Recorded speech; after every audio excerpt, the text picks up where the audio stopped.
નમસ્કાર મિત્રો, જય ગણેશ. આપણે ગણેશ ચતુર્થીનો તહેવાર ખૂબ સરસ રીતે અને ધાર્મિક રીતે ઉજવીએ છીએ.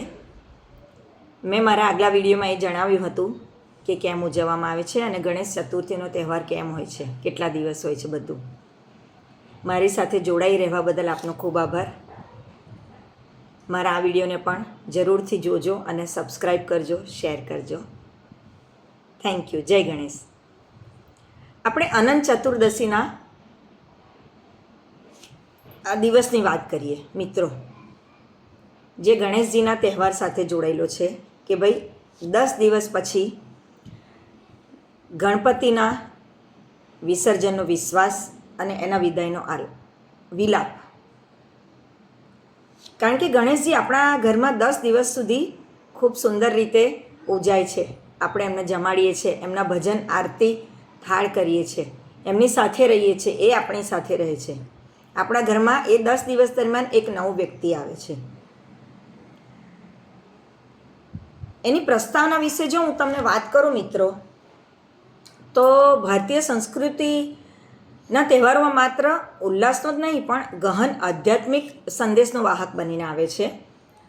ચોમાસાના પ્રારંભમાં આવતો શ્રાવણ મહિનો તો ખૂબ જ ભક્તિ અને વ્રત ઉપવાસથી શંકરજીનો મહિમા અને એનાથી ભરેલો હોય છે. જ્યારે આ ભાદરવો મહિનો ખૂબ ઉત્સવ, નૃત્ય અને સંગીતથી ગુંજી ઉઠે છે.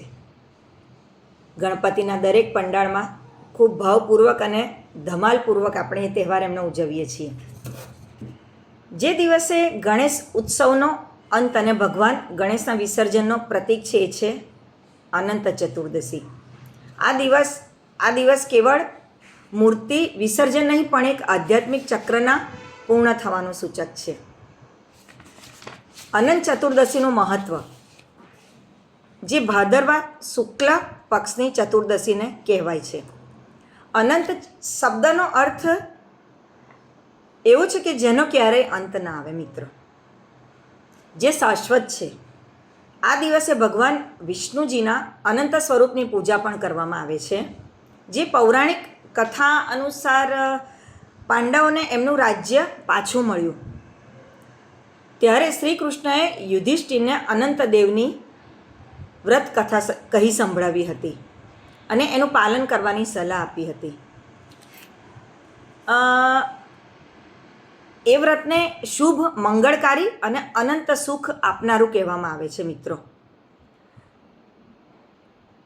હવે આપણે ગણેશ વિસર્જનની વાત કરીએ તો એક એનું સાંસ્કૃતિક મહાકાવ્ય કહેવાય છે ગણેશ વિસર્જનનું પર્વ.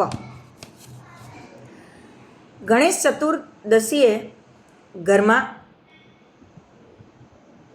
ગણેશ ચતુર્થીએ ઘર ઘરમાં પધરાવેલા વિઘ્નહર્તા ભગવાન શ્રી ગણેશ અને એના 10 દિવસનો ઉત્સવ પૂરો કરી આપણે અનંત ચતુર્દશી તરફ પહોંચીએ છીએ.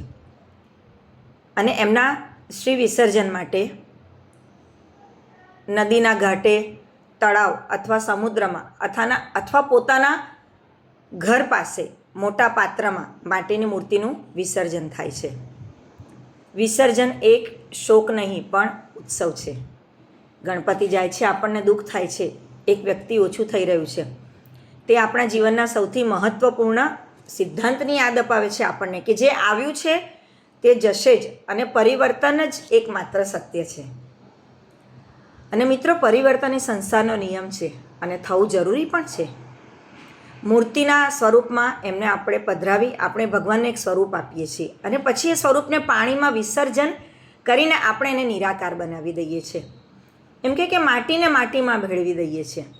આ પદ્ધતિ આપણને અહંકાર, મોહ અને આસક્તિ છોડવાની પણ એક વૃત્તિ અને એની શીખ આપે છે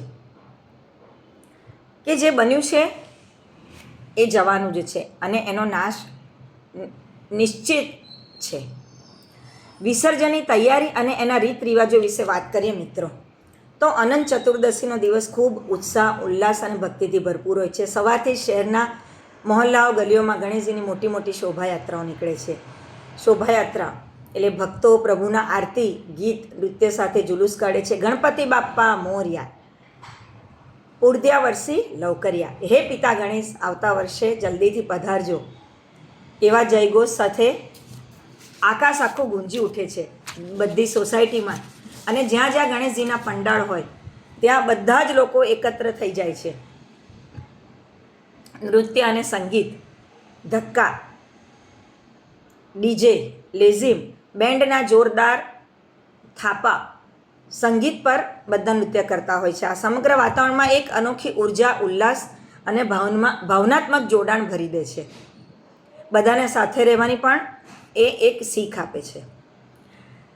હવે આવે છે વાત ગણપતિજીના વિદાયની. આપણે બધા એક સાથે નદી કિનારે પહોંચે, સમુદ્ર તટે પહોંચે, સરોવર કિનારે પહોંચે. પછી ભક્તો એમને આરતી ઉતારે છે, એમનો થાળ ગાય છે, એમને અંતિમ પ્રસાદ ખવડાવે છે, નારિયેળ ચડાવે છે અને ભક્તિભાવથી મૂર્તિને જળમાં વિસર્જિત કરે છે. આ ક્ષણ ખૂબ ભાવુક અને માર્મિક હોય છે મિત્રો. આંખમાં આંસુ સાથે સાથે હોઠ પર એમના પુનઃ આગમનની પણ આશા રહેલી હોય છે. ગણેશજીને બધા ભક્તિભાવપૂર્વક નમન કરીને કહે છે, હે બાપા, અમે તમને પાણીમાં વિસર્જિત કરી રહ્યા છીએ. ભૂલચૂક અને ભાવ કભાવ સાથે અમે તમારી 10 દિવસ સુધી સેવા ભક્તિ કરી છે. કંઈક ભૂલ થઈ હોય તો બાપા માફ કરજો અને આવતા વર્ષે ફરીથી પધારજો. ગણેશ વિસર્જનની આ વિશાળ શોભાયાત્રા હજારો ભક્તો નદી તરફ જતા હોય છે. એમના હાથમાં ગણેશજીની મૂર્તિ હોય, આસપાસ ધૂપ દીપ નૃત્ય કરતા લોકો અને ગણપતિ બાપ્પા મોર્યાના નારા લગાવતા લોકો. એનો દેખાવ ખૂબ ભવ્ય હોય છે. આખા વાતાવરણમાં એક પોઝિટિવ અને ધાર્મિક ઉર્જાનો એ ફેલાવો કરે છે. આપણે હવે એને પર્યાવરણીય દૃષ્ટિકોણથી જોઈએ મિત્રો, કે આ વિસર્જનનો પર્યાવરણની દૃષ્ટિએ શું મહત્ત્વ, કે એમાં શું ભાગ ભજવે છે. તો આધુનિક સમયમાં, આપણા આ સમયમાં, કે પ્લાસ્ટિક અને રસાયણ કેમિકલથી રંગોથી થયેલી અઘટિત મૂર્તિઓ, એમનું વિસર્જનથી નદીઓ અને પર્યાવરણ દૂષિત થાય છે, ગંભીર અસર થાય છે.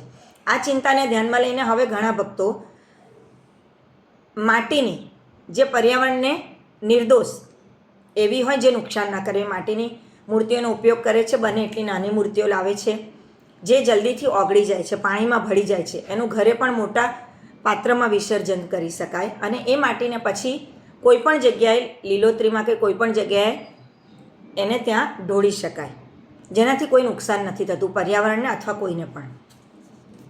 કેટલાક લોકો ઘરે સ્થાપિત કરેલી મૂર્તિઓને ધાતુ અથવા પથ્થરની મૂર્તિઓનો ઉપયોગ કરે છે અને વિસર્જનના સમયે માત્ર એક પાત્રમાં જ ઘરે એનું ફૂલ વડે પૂજન કરીને પાછા સ્થાપિત કરી દે છે. એવું પણ ઘણા લોકો કરે છે કે જરૂરી નથી કે તમે આને જળમાં પધરાવી જ દો.